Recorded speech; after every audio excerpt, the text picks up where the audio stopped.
Hello everyone, welcome back to our channel Exam Track Centre. Video start करने से पहले अगर आप चैनल पे नए हैं तो चैनल को सब्सक्राइब जरूर कर लें ताकि नेक्स्ट वीडियो की नोटिफिकेशन आपको मिल जाए।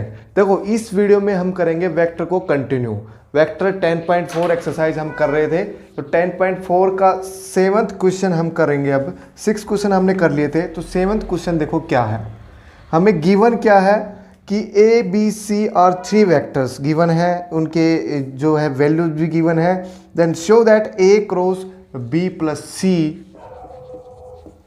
Is equals to A cross B plus में ए क्रॉस सी। ये हमें प्रूव करना है। तो देखो, ए बी सी हमें गिवन है, तो पहले लेफ्ट हैंड साइड निकाल लेंगे हम। ठीक है, cross product using cross product पहले बी प्लस सी करेंगे और उसका क्रॉस करेंगे ए के साथ। ठीक है, और लेफ्ट हैंड साइड निकालने के बाद ये निकालेंगे, राइट हैंड साइड के दोनों टर्म्स निकालेंगे और उन दोनों को ऐड करके देखेंगे। तो देखोगे तो आप सेम ही आएगी वैल्यू। ठीक है, तो ये क्वेश्चन मैं तुम्हारे लिए छोड़ रहा हूँ, अपने आप कर लेना। ठीक है, 8th नंबर क्वेश्चन देखो क्या है।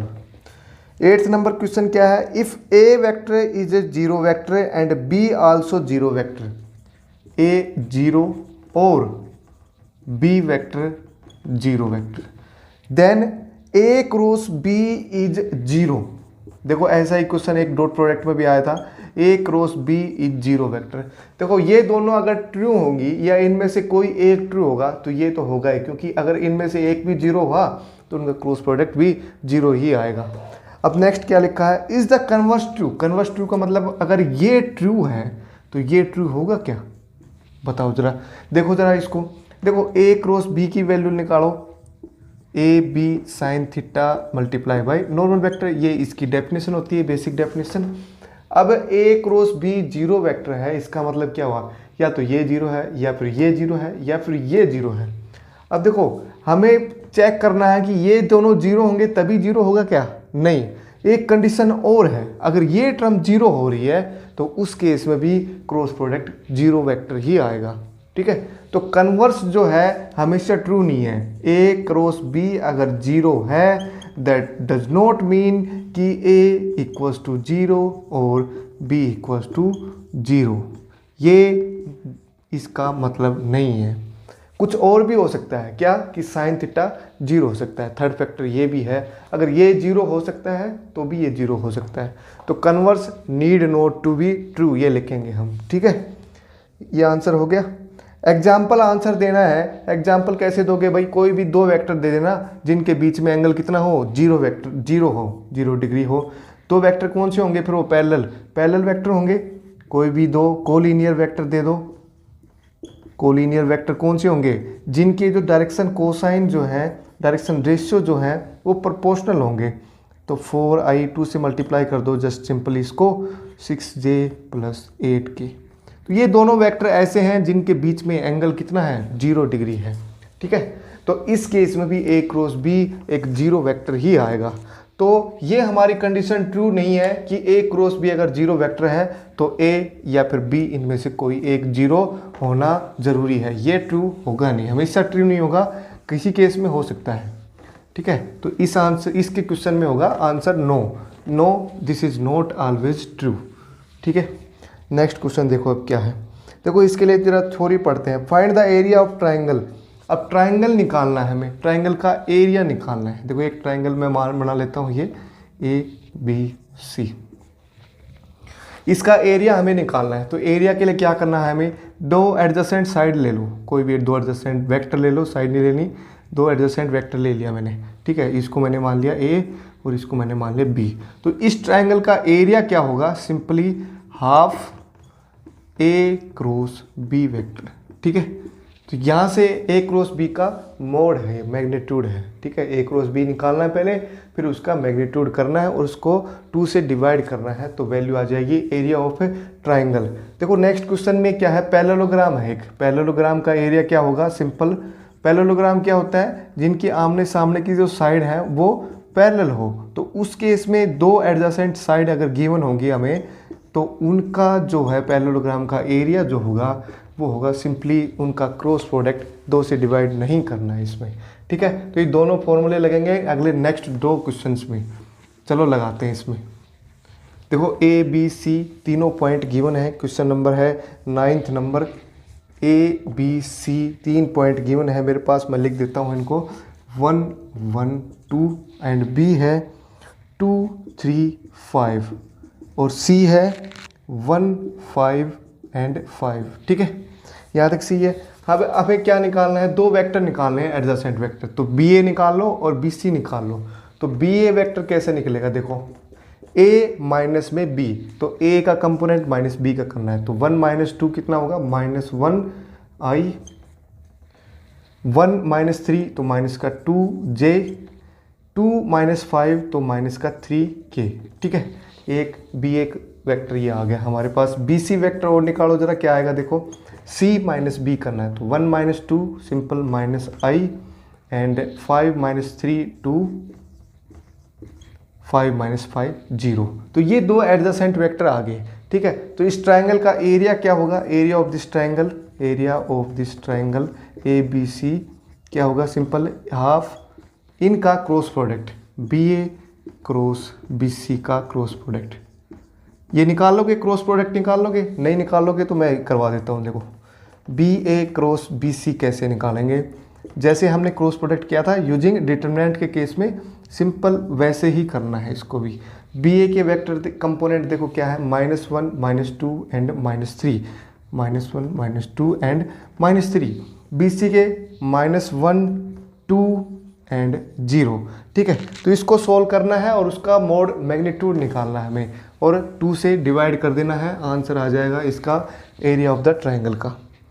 देखो क्या आएगा, ये आई कंपोनेंट का क्या आएगा, ये कॉलम छोड़ दिया, ये रो छोड़ दिया, 0 minus minus plus 6 minus of J, ये कॉलम छोड़ दिया, रो छोड़ दिया, 0 और -3 प्लस में के का कंपोनेंट देखो क्या आएगा, -2 4 माइनस के 4।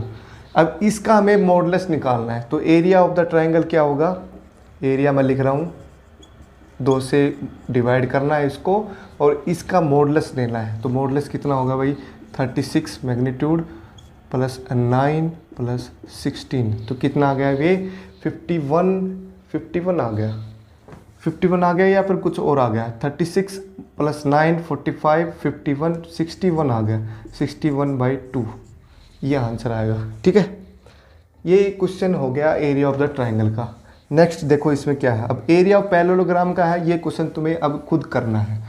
इसमें मैं हिंट दे देता हूँ क्या करना है, यूजिंग फॉर्मूला, वही फॉर्मूला अभी मैंने बताया था वही यूज करना है। ए वेक्टर भी गिवन है, बी वेक्टर भी गिवन है, तो एरिया क्या होगा, सिंपल ये एडजेसेंट वेक्टर ही गिवन है, तो ए क्रॉस बी निकालना है हमें और उसका फिर मॉडुलस कर देना है, आंसर आ जाएगा। ठीक है, तो 11th नंबर पे क्वेश्चन में बढ़ते हैं। अगर ये नहीं आए तो कमेंट करके ज़रूर बताना है, नहीं आएगा तो फिर मैं करवाऊंगा। 11th नंबर क्वेश्चन क्या है, देखो ऑब्जेक्टिव क्वेश्चन है ये। Let the vector A and B such that, उनके मैग्नीट्यूड गिवन है मेरे पास, ए की वैल्यू 3 है और बी की वैल्यू कितनी है भाई, √2/3। ठीक है, A cross B is a unit vector if the angle between A and B is, A cross B is a unit vector, A cross B है यूनिट वेक्टर है, इसका मतलब क्या है, उसका मॉडुलस जो मैग्नीट्यूड है वो कितना है, 1 है, और ये किसके बराबर होगा, just basic definition A B sine of theta.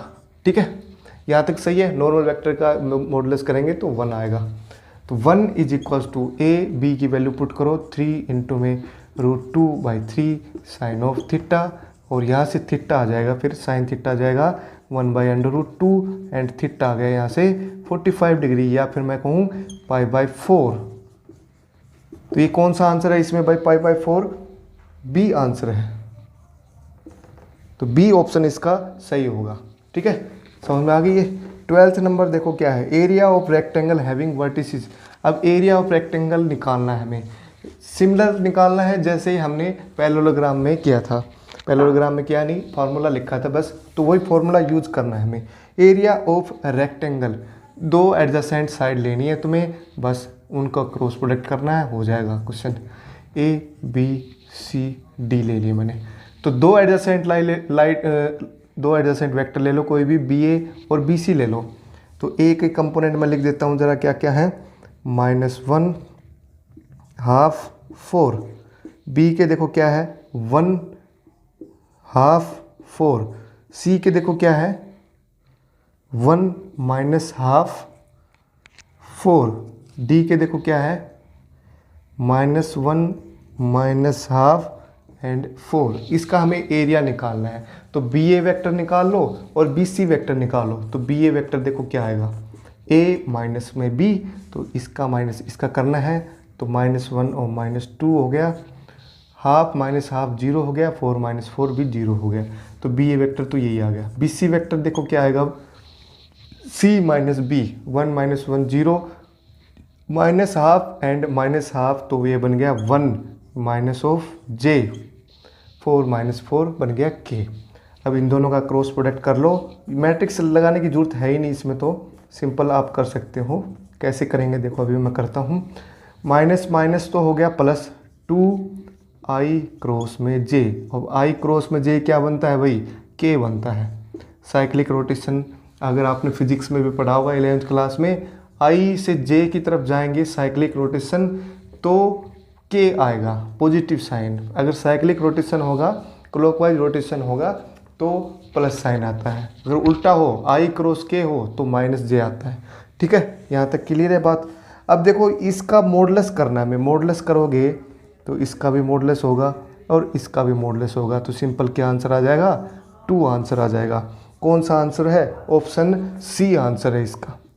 ठीक है, तो ये एक्सरसाइज तुम्हारी कंप्लीट हो गई है पूरी 10.4 वेक्टर अलजेब्रा, वेक्टर पूरा खत्म हो गया है। अगर अब भी कोई प्रॉब्लम है तो मुझे ज़रूर बताना कमेंट करके, और नेक्स्ट वीडियो 3D की आने वाली है, ज़रा उसके लिए भी तैयार रहना। ठीक।